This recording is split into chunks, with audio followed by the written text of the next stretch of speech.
buenos días a todos. Hoy es domingo, día 31 de enero. Acabamos este mes de enero. Con cuesta, es verdad, con mucha cuesta, sobre todo por este problema gordo, acuciante, que es el coronavirus, ¿eh?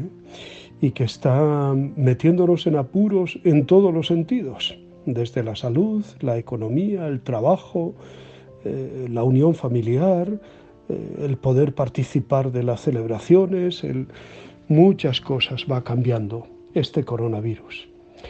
Pero no podemos perder la esperanza o tirar la toalla, todo lo contrario. Es domingo, es día del Señor, es día de celebrar, celebrar que el Señor está vivo y resucitado. Y por tanto es un día de esperanza fundamentalmente, de ánimo, de consuelo, de paz. Dios no abandona nunca a su pueblo, no nos abandona. Dios está con nosotros. Escuchemos la palabra de Dios, digirámosla, hagamos que esa palabra vaya cambiando nuestra vida con la gracia de Dios, con la ayuda del Espíritu Santo. Trabajemos, por tanto, la palabra de Dios. Comprometámonos, no nos quedemos simplemente en una escucha de entrar por un oído, salir por otro, sino que vayamos también al compromiso personal, comunitario, parroquial, empezando por el personal sobre todo. La conversión de vida, el trabajo de santidad de cada uno de nosotros, ser santos o nada. No estoy hablando de santos de peana y de altar y de lampadario y ramo de flores. No, eso no. No es lo que hemos de buscar, sino ser santo es hacer la voluntad de Dios, vivir la voluntad de Dios. Ser santo es ser feliz en este mundo donde Dios nos ha puesto para eso, para ser feliz y ayudar a los demás también. Ser santo es, en definitiva, querer ver el rostro de Dios y buscarlo entre los hermanos también. Hoy celebramos precisamente, si no fuera domingo, lo celebraríamos como fiesta, como memoria, la memoria, valga la redundancia, de San Juan Bosco, un santazo, un santo de los grandes. Un hombre que transformó toda su vida en tratar de contagiar a los niños, a los jóvenes, que Dios es salvación, que Dios es vida y que para eso deben formarse, deben educarse y construir un mundo mejor en el entendimiento entre todos, ¿no? Ese es el gran trabajo de San Juan Bosco, que perpetúa y que sigue estando presente, ¿no? Luego hablaremos un poquito de él. Vamos al Evangelio de hoy, que es Marcos 1, del 21 al 28. Marcos 1, por tanto, está comenzando la actividad pública de Jesús. Lo que primero me llama la atención, así, simplemente echando un vistazo, dice el texto, llegaron a Cafarnaúm y cuando llegó el sábado, entró en la sinagoga. Sábado, sinagoga. En ese ambiente es donde Jesús enseña y sana y enseña. Esto es, Jesús no se queda simplemente en la dicción de la palabra, ¿no? En hablar, sino que pasa a los hechos y se compromete, ¿no? El espíritu inmundo que sale de ese hombre y que es sanado, lo hace el Señor pues con la autoridad que es la coherencia de su vida, ¿no? En el Evangelio Jesús se manifiesta como el gran profeta prometido. En su palabra y en su actuación, palabra y hechos, se expresa la autoridad del Padre, su voluntad de liberar definitivamente a la humanidad de toda opresión y fundamentalmente de la opresión del pecado, ¿no? La actividad de Jesús comienza con la sanación de un hombre que estaba poseído por un espíritu inmundo. Y lo primero que tenemos que hacer es desmontar pues todo eso que se nos ha metido en la cabeza con imágenes de películas de poseídos, ¿no? De exorcismos y de todo Eso que Hollywood y el mundo del cine pues nos ha metido, ¿no? Es verdad que en tiempos de Jesús la gente creía en la existencia de espíritus, ¿no? Y los desequilibrios psicológicos, la experiencia de grandes tensiones, eran en ocasiones interpretados como posesiones de ciertos espíritus, de espíritus malos, y esto convertía a algunas personas en marginados, ¿no? Además, es muy importante que tengamos en cuenta que como los demás exorcismos que encontramos en Marcos, ¿eh? son expresión de la definitiva victoria de Jesús sobre Satanás, que se narra en el breve relato de la tentación al principio del Evangelio, ¿no? O de las tentaciones, ¿no? El marco que elige el evangelista para el exorcismo es la enseñanza de Jesús un sábado y en la sinagoga. Del contenido de la enseñanza no se dice nada. Es interesante observar cómo, tras el exorcismo, los presentes ponen en relación la enseñanza de Jesús y su poder sobre los espíritus. Fijaos en cómo lo hacen. Se trata de expresar que Jesús, con su palabra y su actuación, es curación y vida allí donde hay opresión, marginación, rechazo. Él actúa con la fuerza del Espíritu Santo.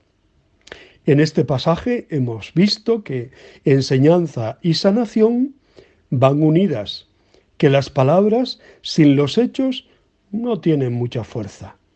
También hemos descubierto el poder de Jesús sobre todo lo que oprime a hombres y mujeres. Como discípulos suyos contemplamos la llegada del reino de Dios y nos sentimos llamados a imitar su ejemplo. Jesús habla y actúa con autoridad. Su vida es una lucha del Santo de Dios contra lo que esclaviza al ser humano. Como discípulos suyos, acogemos la palabra comprometidos con la liberación de nuestros hermanos, sorprendidos y agradecidos porque su autoridad dura por siempre.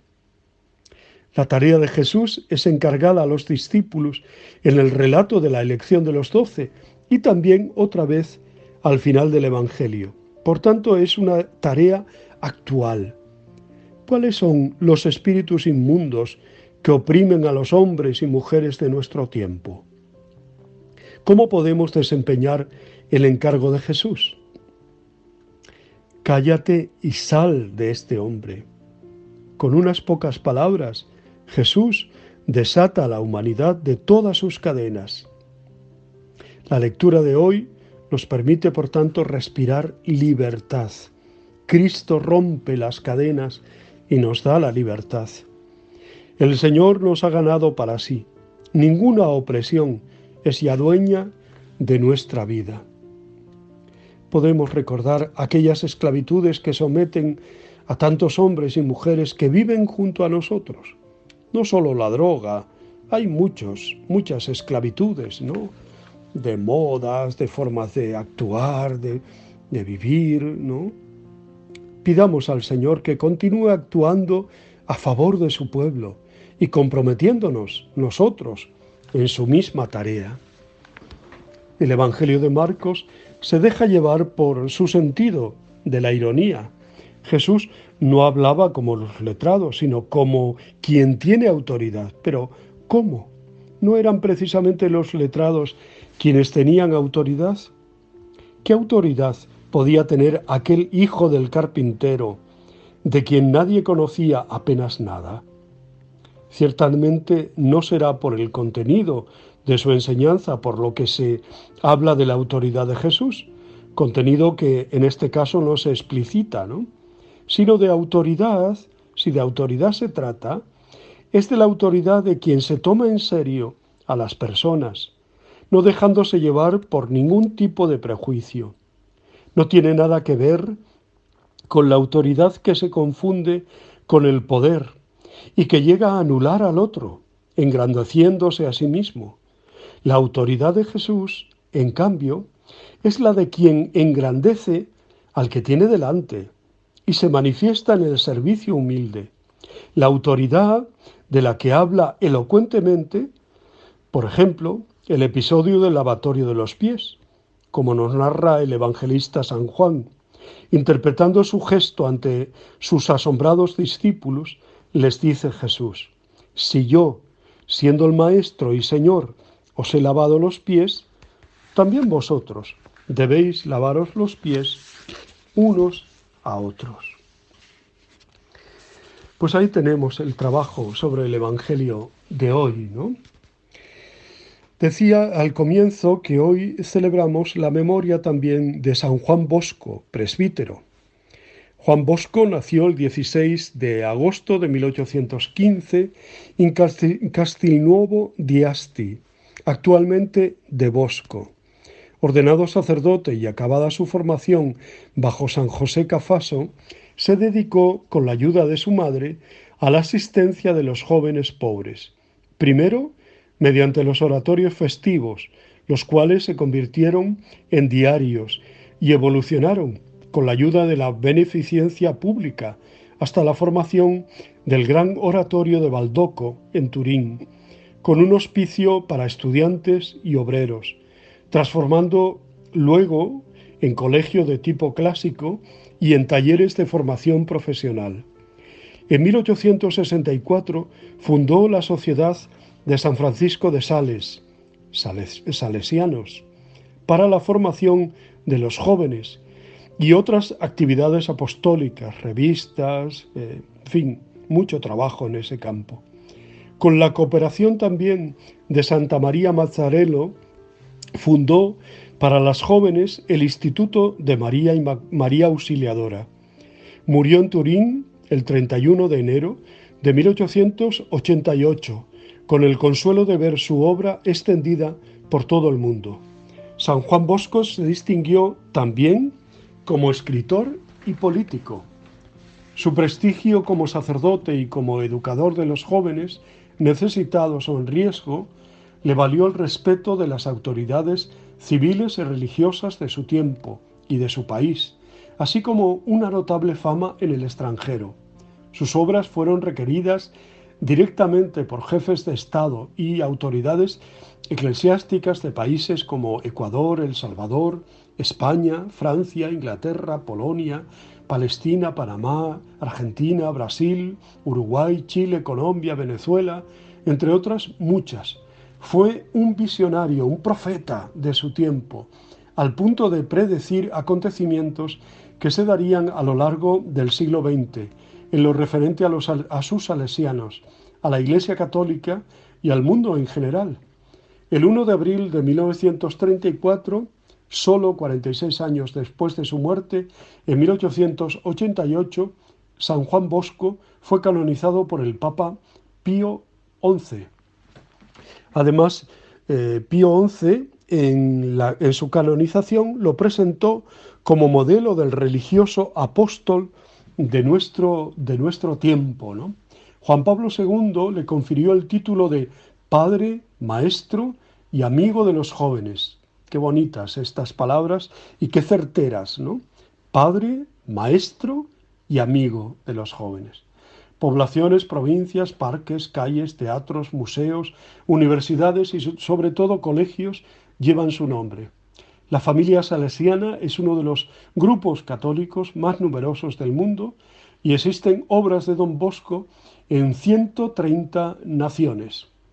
No debemos olvidar nunca también junto a él la actuación de su madre, la mamma Margarita, ¿no?, que tenía pues un influjo muy grande, ¿no?, sobre sus hijos, ¿no?, y en concreto sobre San Juan Bosco. Yo creo que todos los que hemos conocido la obra de San Juan Bosco nunca podemos olvidarnos de ella, ¿no?, y de su influjo y de cómo fue conduciendo pues toda la labor de su hijo, ¿no? Lo mismo que la madre Mazzarello, y por supuesto María Auxiliadora, la gran basílica de María Auxiliadora. Yo he tenido la suerte de estar allí en Turín, ¿no? Y mi familia pues se ha educado en colegios de María Auxiliadora. Bueno, pues doy gracias a Dios por la vida, la obra y el testimonio de San Juan Bosco, ¿eh? Y os invito también a tenerlo como patrono singular en vuestra vida. Os deseo feliz domingo, un abrazo muy grande, os bendigo en el nombre del Padre, del Hijo y del Espíritu Santo. Os quiero.